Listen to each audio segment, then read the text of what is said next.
वहीं देश की सियासत इस समय दो मुद्दों के इर्द गिर्द अब घूमती हुई दिखाई दे रही है।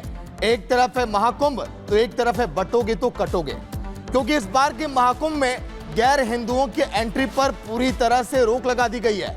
कई मौलाना तो लगातार हिंदुओं को धमकियां तक दे रहे हैं। मौलानाओं ने यह तक कह दिया कि अगर हमें वहां पर जाने की इजाजत नहीं मिलेगी तो फिर मस्जिदों में भी हम हिंदुओं को घुसने नहीं देंगे। इसी पर बाबा बागेश्वर का जवाब आया, उनकी प्रतिक्रिया सामने आई, सुनिए आप।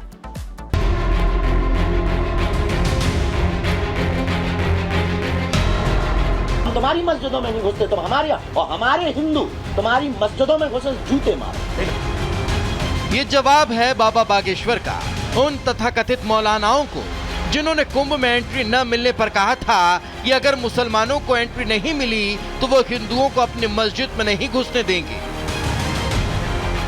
कुंभ के मेले में अखाड़ा परिषद के जो मजहबी लोग हैं उन्होंने ऐलान किया है कि यहाँ पर मुसलमान नहीं आएंगे। मजहबी लोग, मजहब के मानने वाले या मजहब के प्रचारक ये कैसे नफरत फैला रहे हैं, मेरी समझ में नहीं आ रहा है। कुछ मौलानाओं की तरफ से ये बयान दिया गया तो अब इस मामले में पंडित धीरेन्द्र कृष्ण शास्त्री का जवाब भी आ गया। बाबा बागेश्वर मौलानाओं के ऐसे बयानों पर बेहद खुशी जता रहे हैं। वो खुलकर कह रहे हैं कि एकदम ठीक फैसला लिया गया, जूतों से मारो, विधिवत मारो और इतना मारो कि हिंदू खुद तुम्हारी मस्जिदों में न घुसे। हम तुम्हारी मस्जिदों में नहीं घुसते तुम हमारे, और हमारे हिंदू तुम्हारी मस्जिदों में घुसे जूते मारो। दरअसल इस मामले में विवाद इसलिए छिड़ गया है क्योंकि इस बार कुंभ मेले में गैर हिंदुओं को दुकान लगाने से और वहां व्यापार करने से पूरी तरह रोक दिया गया और ये फैसला लिया गया है। देश के अलग अलग जगहों से आई थूक जिहाद, यूरिन जिहाद की तस्वीरों की वजह से कई जगह रोटी में थूकते, जूस में यूरिन मिलाते वीडियो वायरल हुए थे, तो साधु संतों ने फैसला लिया कि कुंभ को वो अपवित्र नहीं होने देंगे और केवल हिंदुओं को ही कुंभ मेला क्षेत्र में दुकान लगाने की इजाजत देंगे। लेकिन जब से ये फैसला लिया गया, ये निर्णय विवादों में है। समुदाय विशेष के लोग फैसले पर नाराजगी जता रहे हैं। इससे मुस्लिमों के आर्थिक बहिष्कार से जोड़ा जा रहा है। तो हिंदू धर्मगुरु भी इस बार आर पार के मूड में है। वो खुलकर कह रहे हैं कि चाहे जो कुछ हो जाए वो गैर हिंदुओं को कुंभ में नहीं घुसने देंगे।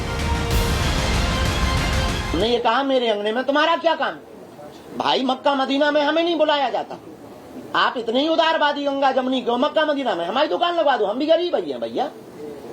आप इतने भारत में हिंदू गरीब हैं, आपकी मजारों के सामने हम लोगों की दुकानें नहीं लगती, तो मेरे अंगने में तुम्हारा क्या काम। आपको त्रिवेणी का ज्ञान नहीं, संगम का ज्ञान नहीं, संतों के मान का पता नहीं, कथा का आपको पता नहीं, संतों की महिमा का पता नहीं, खालसा क्या होते हैं, पंथ क्या होते हैं, इसके बारे में आपको पता नहीं, तो आप वहां जाकर के करोगे क्या? धंधा करके मूत्र कांड करोगे, थूक कांड करोगे।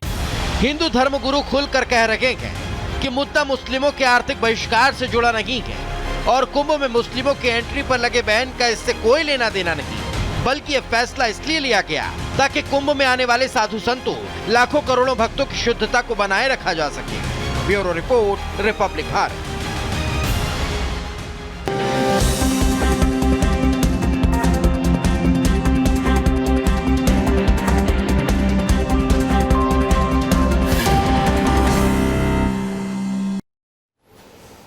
तो उधर अयोध्या में दीपावली के बाद अब देव दीपावली को भव्य दिव्य बनाने की तैयारी इस बार होने जा रही है। जहां पर भव्य होगी देव दीपावली, काशी में इसे लेकर पूरी तरीके से तैयारियां जो हैं वो जोरों शोरों से इस वक्त की गई हैं। तस्वीरें हम आपको यहां पर दिखाते हैं जहां पर शिव की नगरी काशी, जहां पर देव दीपावली के मौके पर आखिर किस तरीके से सजाया जा रहा है, पूरी तैयारी यहां पर की जा रही है।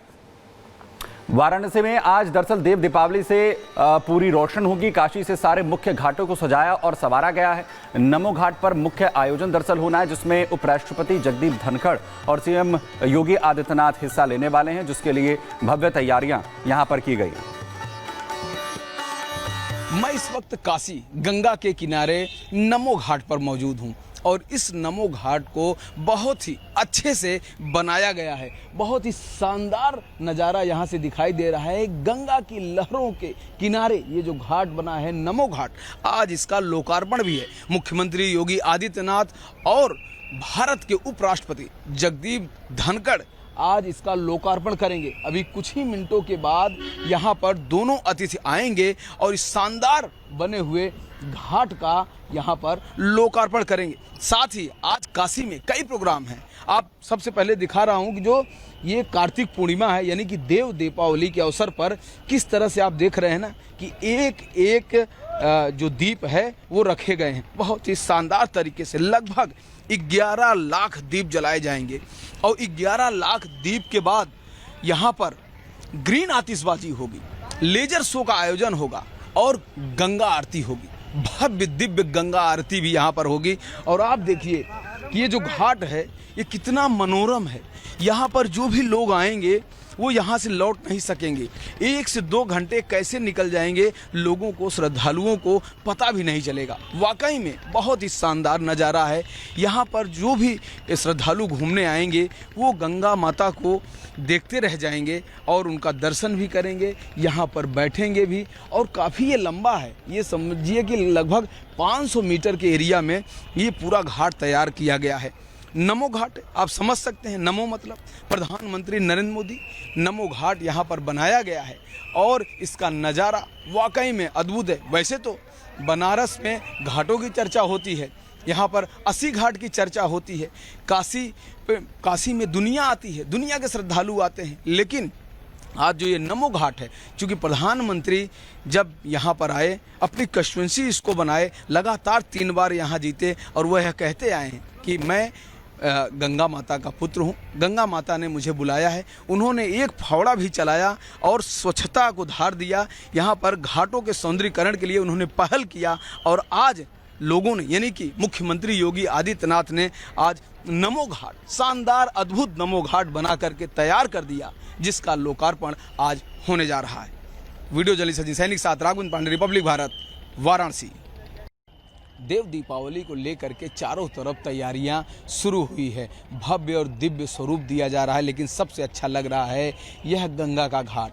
आप देख सकते हैं कि नमो घाट किस तरह से एकदम गंगा के किनारे बना हुआ है और यह जो गंगा का जल है वाकई में बहुत ही शुद्ध और साफ हरे कलर में दिखाई दे रहा है। आप देख सकते हैं कि किस तरह से क्रूज, शानदार क्रूज यहाँ पर खड़े हुए हैं और जिनकी संख्या सिर्फ एक नहीं, कम से कम दर्जनों क्रूज खड़े हैं। आप देखिए यहाँ पर एक शानदार आलीशान सैकड़ों लोगों की क्षमता वाला यह क्रूज कम से कम 2 तल का है।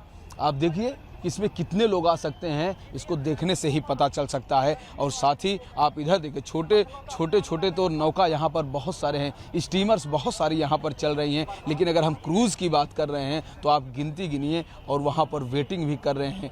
और यहाँ तक एक एम्बुलेंस स्टीमर भी दिखाई दे रही है दूर से कि अगर कोई घटना हो तो कैसे लोग वहाँ पर पहुँचेंगे। आप देखिए कि पूरे घाटों पर चारों तरफ लोग टहल रहे हैं, लोग यहाँ पर आनंद ले रहे हैं और इस पूरे उत्सव का आज अपने आँखों से इस समय को वो पूरी तरह से देखना चाहते हैं, किस तरह से आनंद में डूबे हुए लोग हैं। लेकिन अगर हम इस घाट की सौंदर्यीकरण की बात करें तो देखिए यहाँ पर किस तरह की ये चीज़ें बनाई जा रही हैं। यहाँ पर देखिए हम रंगोली की बात करेंगे, अक्सर आपने देखा होगा कि रंगोली उत्सव मनाया जाता है, लेकिन यहाँ पर शानदार देखिए आज मछली को बनाया जा रहा है, यानी कि मत्स्य। देखिए उत्सव लिखा है, गंगा उत्सव, और बहुत ही अच्छा नज़ारा है, बहुत ही अच्छा यह दृश्य लग रहा है। इस तरह से पूरे घाट को सजाया जा रहा है। आप